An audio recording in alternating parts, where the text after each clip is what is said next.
Hello everyone, and thanks for tuning in to get your weekly doses of depressing topics from me. Today I want to talk about the bombing of Dresden.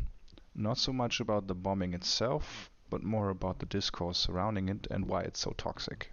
There's a lot of misinformation surrounding it, especially online, and the way the extreme right and the extreme left deal with this controversial topic is really off-putting to me. Let's tackle the misinformation first. And who would be better to demonstrate what I'm talking about than one of the most popular YouTubers on this website? Here's Ethan explaining the bombing of Dresden, and I will explain later why this is so important. So after World War II ended, like 2 days after the Nazis surrendered officially, the Allies went and bombed. Dresden was like a historic city in Germany, said to be one of the most beautiful cities to ever exist. And it was untouched by the war because it was just a civilian city. There was no military there. Right. 2 days after the war ended, the Allies, England specifically, and I think America, they firebombed the whole fucking city just out of straight revenge. And they killed 300,000 civilians.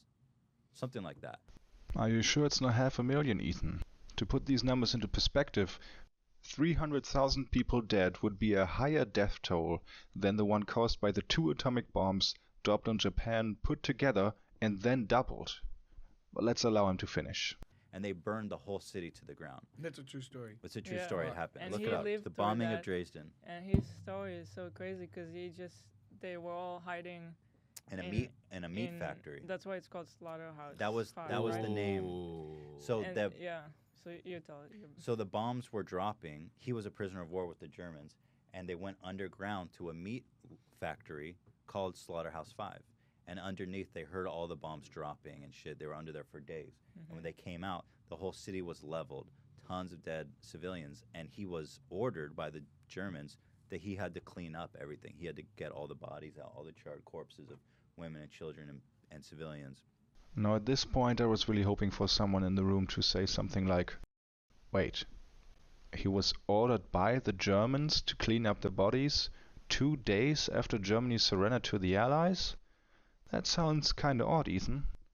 But the bombing of Dresden is really fascinating. You should check that out. Because you think about the Allies, history is written by the victors, and you think about the Allies as like, we rode in on our fucking horses and saved the day from the Nazis. But that shit was just pure villainy. It hurts. It actually hurts listening to this. Now to ease off Ethan a bit, this isn't purely his fault, because the book that he is talking about also got it wrong. Although it didn't get it quite as wrong as he does. My copy of the book puts the death toll at about 135,000, which is still wrong, but, it's closer to the real number. Now let's take this point by point. When did the bombing occur? The bombing that Ethan and the book talk about did of course not happen after the war, but several months before the official surrender of Nazi Germany. Specifically 13th to 15th February 1945. The official end of World War II was in early May 1945. Was Dresden untouched by the war before the bombing in question? No, the Allies started dropping bombs on the greater Dresden area from 1944 onwards, although not nearly in the scale as in mid-February. Was Dresden a purely civilian city? Well, that's also no. Dresden was a major railway hub for the Germans to transport war material to the Eastern Front, as well as to transport the victims of the Nazi regime to the death camps further to the east. Dresden also had a bunch of war-related industry, and at least 50,000 people who lived in Dresden worked in the arms industry, as well as several forced workers from the concentration camps surrounding the city. Now let's look at the military. In February 1945, Dresden was the last major garrison town supporting the Eastern Front and had about 20,000 troops stationed in the area at that time. Mostly draftees from the Volkssturm, the Hitler Youth, but also troops belonging to the Waffen-SS, equipped with roughly 250 anti-aircraft guns to protect some of Dresden's factories. In January 1945, the troops and forced workers started turning Dresden into a stronghold to face the advancing Red Army, on orders of Colonel General Heinz Guderian. I would like to make a cut here because talking about the death toll will take a bit longer, but up to this point everything Ethan said was incorrect. But when we get to the death tolls, he really knocks it out of the park. How many people died in the bombing in mid-February? This has been the cause for a lot of controversy since the bombing, until the city of Dresden got fed up with it in 2004 and set up a commission of historians, which was made up of 15 people to settle the question of the death toll. This commission worked for 5 years, and in November 2009 they released their nearly 100-page report on the topic. They came to the following conclusion. I'm paraphrasing here, by the way. The Commission comes to the conclusion that the German death toll for the air raids on Dresden from the 13th February to the 15th February 1945 does not exceed 25,000 people killed. 25,000. And they even specifically debunked the claim that 300,000 people died in the raids, which was propagated by famous Holocaust denier David Irving in his book The Destruction of Dresden, back when he still had some credibility. Maybe that's where so many people get the wrong numbers from.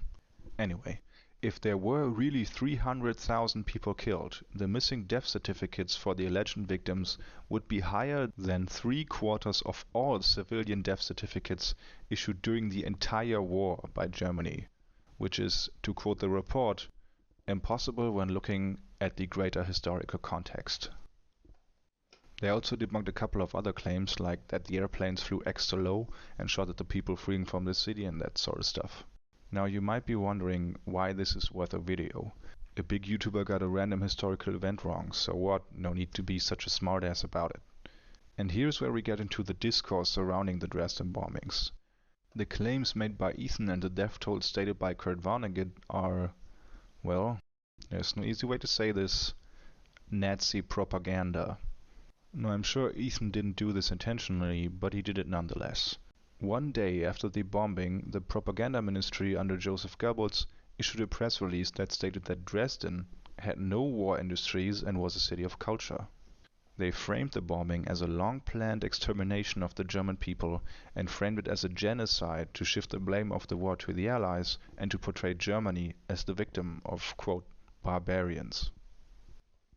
And neo-Nazis repeat the allegation of genocide to this day, but I'll talk about that later.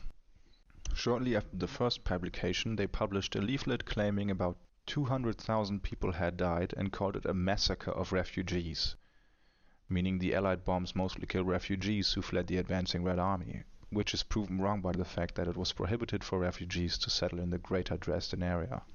The foreign press picked it up, and that's how it entered the public discourse, Kurt Vonnegut's book Slaughterhouse-5, and eventually Ethan's podcast. And here's where we get to the real problem, how the bombing is used today. For the most part, neo-Nazis used Dresden, as described by Ethan, not how it actually happened, to draw equivalences between the Allies and Nazi Germany. You know, violence on both sides and that sort of stuff. This happens in Germany every year, but also on the internet. Some people go as far to call it the bombing Holocaust, as you can see in this picture. But usually it's used as a history is written by the victors sort of thing. And now and then someone mentions it in an odd way, which shows the lasting impact of the propaganda, like Lauren Southern, for instance, in her video Say Goodbye to History. In acts of war, many innocents were killed by the victors that we celebrate today. Look at Winston Churchill.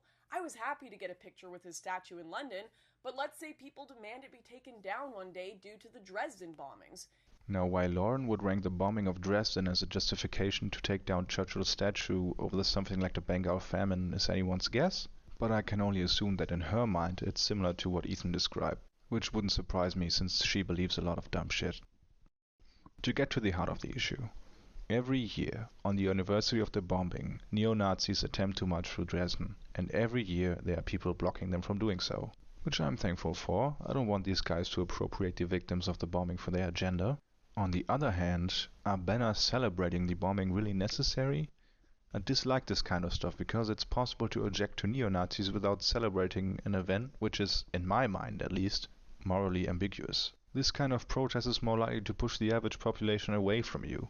And I get that they are just doing this to take the piss out of neo-Nazis and to combat the victim myth propagated by the extreme right, but just think about how this looks for a minute. Now I should note that the people holding up signs like this are the absolute fringe minority. Most of the people who show up to disrupt these Nazi marches are ordinary people, just wanting to keep neo-Nazis from marching through their city, and I think that's really great of them. Nonetheless, these signs do show up every year. The bombing of Dresden was justified, but to pretend that it was something great and to praise the man who conducted it almost fanatically really leaves a bad taste in my mouth. Although the lines between civilian and soldier get blurry in a total war, there were still children, you know? And even during the war, the way the air raids were being conducted was heavily criticized in Britain.